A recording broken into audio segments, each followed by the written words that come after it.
अपनी संपत्ति अपने तीनों बेटों में बांट दी, दोनों खुश रहे, लेकिन उसका आपने कुछ नहीं रखा। उसका नतीजा ये हुआ कि अब तीनों में कोई नहीं पूछता था उसको। बीमार हुआ पड़ा था किनारे घर में, छप्पर, वहाँ गाय बांधी जाती थी, वहीं किनारे उसको लिटा दिया। कोई जाता नहीं था, सेवा नहीं करता था। सब बच्चे बोलते थे बूढ़ा, गंदा बूढ़ा वहाँ पड़ा है, उधर मत जाना, नहीं तो बीमारी हो जाएगी। एक जवानी का दोस्त जो बम्बई चला गया था, वो आया गांव और अपने दोस्त को खोजा। गया वहाँ तो कोई नहीं बताया, लेकिन बच्चों से पूछा तो बोलो वो बुढ़ा, उसी का नाम है राम आश्रय। तो वो राम आश्रय वही बीमार पड़ा है। गया देखा तो वो बोला, राम आश्रय भाई आपकी ये हालत कैसी हुई? कोई नहीं देखभाल करता। नहीं करता, मैं सब बच्चों को बांट दिया, अब कोई नहीं मेरे को देखता। बहुत दुखी हुआ। उसने कहा कि एक मैं उपाय बताता हूँ, सब बांट दिया, अपने पास भी रखना चाहिए था, या सब कुछ अपने ही नाम रखना चाहिए था। तो मैं एक बात कहता हूँ, उसको मानो। बोला कि नहीं, अब क्या करेंगे, अब ऐसा करना ठीक नहीं है। तब भी उसने कहा कि नहीं मानोगे तो हमारा बात मानो, और नहीं तो अगर वो बात सफल नहीं हुआ तो तुमको हम अपने साथ बम्बई ले चलेंगे, हम अपना दोस्त का सेवा खुद करेंगे। बोला अच्छा ठीक है। फिर वो चला गया। बड़ा बेटा उधर से जा रहा था, बुलाया बेटा, तो सोचा बुला बड़ा प्यार से, क्या क्यों बुला रहा। गया, क्या बाबूजी? तो बोला बेटा तेरा माँ एक घड़ा में असरफी भर के रखी थी घर में,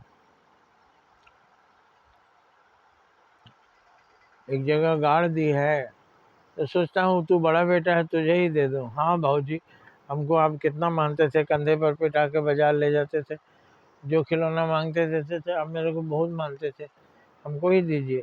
ए कहाँ है, सुनती है? लाओ यहाँ पंखा लगाओ, भाऊजी का थोड़ा साफ सुफ करो, नाश्ता वास्ता दो। तो बड़ा वाला नाश्ता, पंखा लगा दिया, सफाई का व्यवस्था करा दी।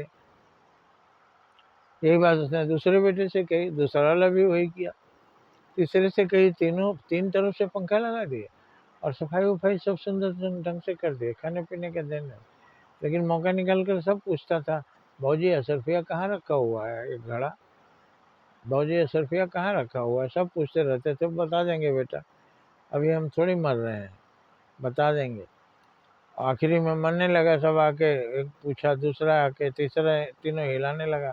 भाजी जब ऊपर चल जाइएगा तब बताइएगा, अभी बता दीजिए कहाँ रखा हो बेटा, मैंने सब बांट दिया था। ये मैंने अपने बुद्धि से तुम लोगों को बना के कहानी बताई, क्योंकि तुम हमें भूखा रखते थे, प्यासा रखते थे, गर्म में मक्खियों में रखते थे।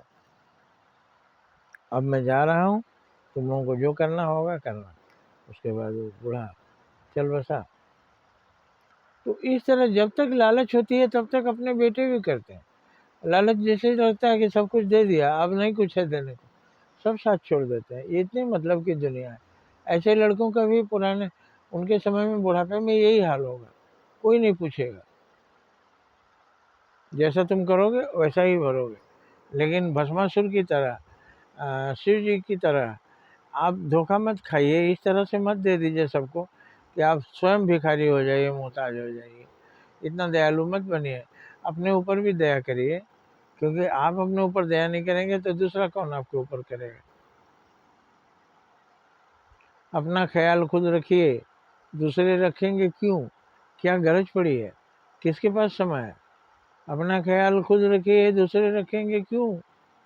Take care of you and take care of you. अपना केयर खुद कीजिए। ऐसा अंग्रेजों ने कहा था कि अपना ख्याल खुद रखिए। और हिंदुस्तानी बोलते हैं भैया थोड़ा मेरा ख्याल रखिएगा। किस भैया को टाइम है आपको ख्याल रखने का? जय हिंद, जय भारत।